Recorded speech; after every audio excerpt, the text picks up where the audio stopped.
Vou falar para vocês o que é treinamento funcional e seus benefícios. O treinamento funcional está em alta pelo seu dinamismo. São diversas atividades, são diversos exercícios variados, em uma mesma aula. Com isso, você consegue ficar muito mais motivado para quem gosta de um ritmo diferenciado de treino. Consiste em movimentos primitivos, onde você trabalha mais que um grupo muscular ao mesmo tempo, como saltando, girando, correndo, agachando, puxando, empurrando. Entre os exercícios, você pode também acrescentar material como bola, halteres, anilhas, kettlebells, fitas, cordas. No treinamento funcional, você trabalha coordenação motora, você trabalha resistência, você trabalha força, sua parte cardio, equilíbrio. É um treinamento que você pode agregar às suas atividades diárias. Qualquer esporte que você venha praticar, ele só vai potencializar os seus resultados e os seus objetivos. É muito importante a procura de um profissional qualificado. Temos a mídia que nos dá o acesso muito fácil a todos os tipos de exercícios, só que a sua execução pode ser comprometida. A curto prazo, dependendo do exercício, pode ser que não te prejudique, mas a longo prazo você pode ter uma lesão muito grave.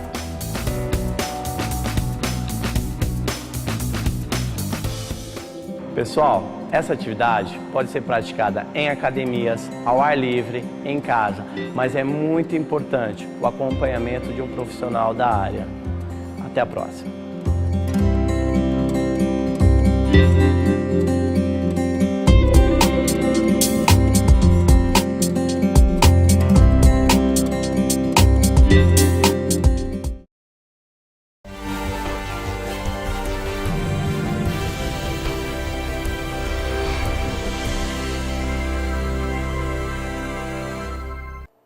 Para abater a dívida com a União, o governo federal aceitará que os estados levem adiante os processos de privatização de empresas estatais. A medida faz parte de um acordo para negociação de dívidas que acumulam um total de 400 bilhões de reais. Não é um acordo tão bom quanto os governadores esperavam, mas o governo federal fez mais do que seria confortável para os cofres da União. Isso significará, sem dúvida, um alívio para os estados que poderão utilizar esses recursos, uns mais e outros menos em função do total da dívida, para o pagamento de servidores, para o custeio da máquina e até para novos investimentos. Pelo acordo, os estados vão deixar de pagar a dívida neste ano. São 6 meses de carência. Em janeiro do ano que vem, voltam a pagar, mas apenas 5,5% da parcela. A cada mês vai ter um aumento gradual de 5,5 pontos percentuais até a parcela voltar a ser paga integralmente. Isso vai acontecer em junho de 2018. Os estados também ganharam agora mais tempo para quitar a dívida. Os governos vão ter 20 anos a mais do que o prazo inicial. No total, todos os estados juntos devem 427 bilhões de reais ao governo federal. O estado campeão é São Paulo, que deve sozinho quase metade do valor. Minas Gerais, Rio de Janeiro e Rio Grande do Sul juntos somam outros 171 bilhões em dívida.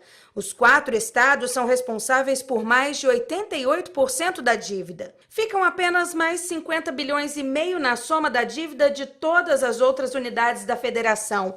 Os estados vão deixar de pagar cerca de 50 bilhões de reais ao governo federal até o ano de 2018, mas isso não é um perdão de parte da dívida. Os governos estaduais ainda vão precisar pagar esses valores depois. Pelo acordo fechado pelo ministro Henrique Meirelles e confirmado por Michel Temer, só neste ano serão 20 bilhões a menos entrando nos cofres do governo.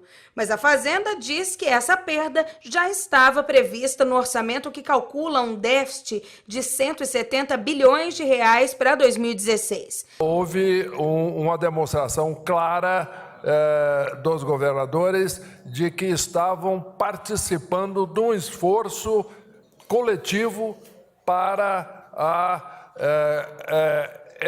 digamos assim, para o equilíbrio fiscal da União, que é importante para todos, e para o controle também da evolução da dívida pública do governo federal. Apesar de todos os benefícios, os estados vão ter uma contrapartida.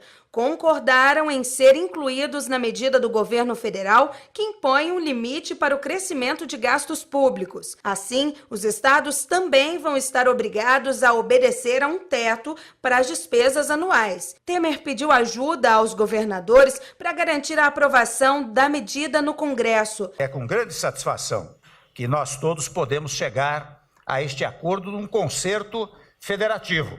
Volto a dizer que durante muito tempo se trabalhou nesse tema.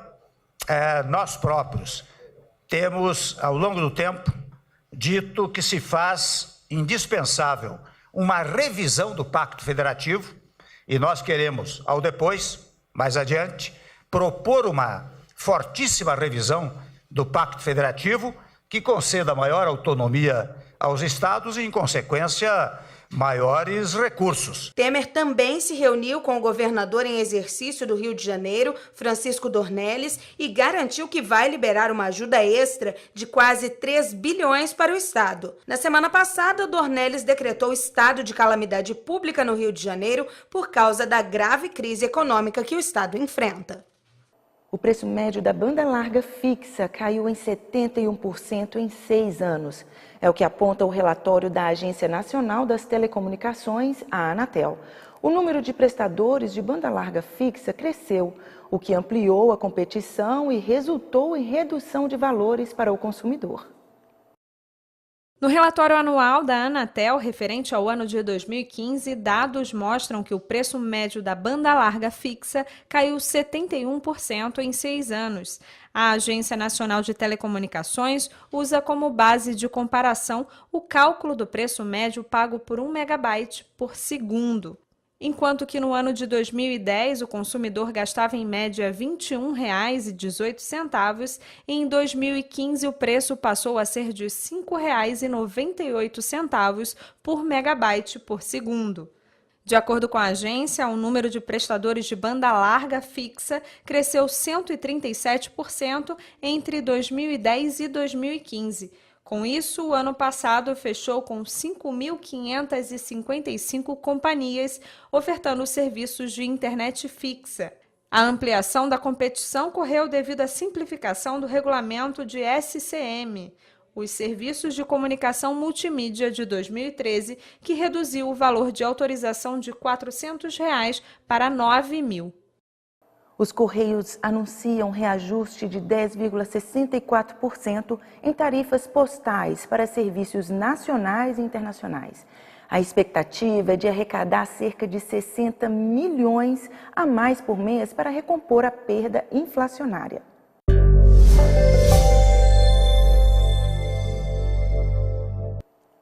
A inflação medida pelo Índice Nacional de Preços ao Consumidor Amplo desacelerou para 0,40% em junho, após marcar 0,86% em maio.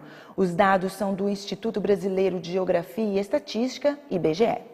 O Índice de Preços ao Consumidor Amplo 15 apontou uma desaceleração na alta de preços. A pesquisa é considerada uma prévia da inflação oficial do país, porque também é feita pelo IBGE, com a metodologia igual, mas em menos locais. O indicador registrou aumento de preços de 0,40% entre meados de maio e de junho, inferior à alta de 0,86% do período anterior. Considerando apenas os meses de junho, foi o menor aumento de preços desde 2013, segundo a divulgação do Instituto, o que diminui a taxa dos últimos 12 meses, que agora ficou em 8,98%. Esse número segue uma tendência apontada pelo mercado de queda da inflação. A previsão dos economistas consultados pelo Banco Central no Boletim Focus é de que o ano termine com a taxa em 7,25%. Desde meados de maio, o custo de transportes caiu, com destaque para o preço do etanol, que abaixou 6,6% no período e acabou influenciando também na queda do preço da gasolina. No mercado aparecem outros números importantes do mês, com o custo dos alimentos subindo em um ritmo mais lento, sendo que muitos deles tiveram queda de preços, como a cenoura, o tomate, as frutas e as hortaliças.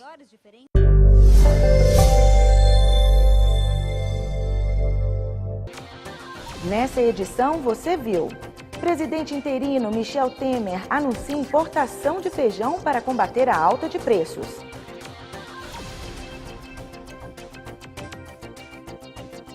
Banco Central regulamenta norma para a troca de nota falsa.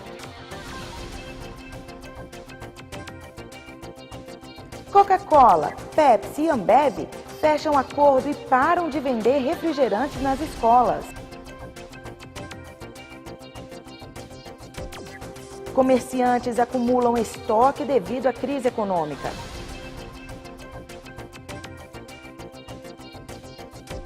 Campos do Jordão recebe festival de vôlei de praia no inverno.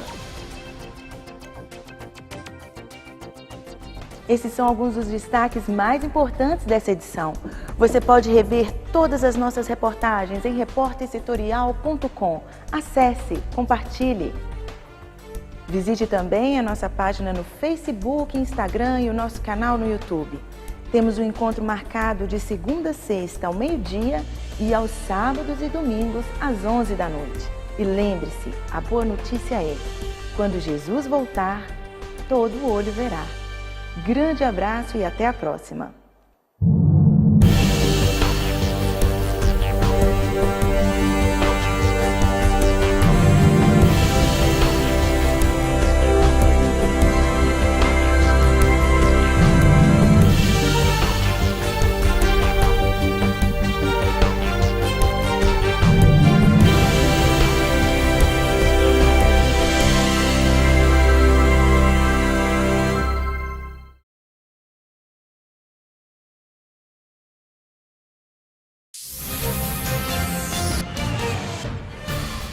O mundo passa por São Paulo e Rio de Janeiro. Essas megacidades estão a cada dia mais próximas.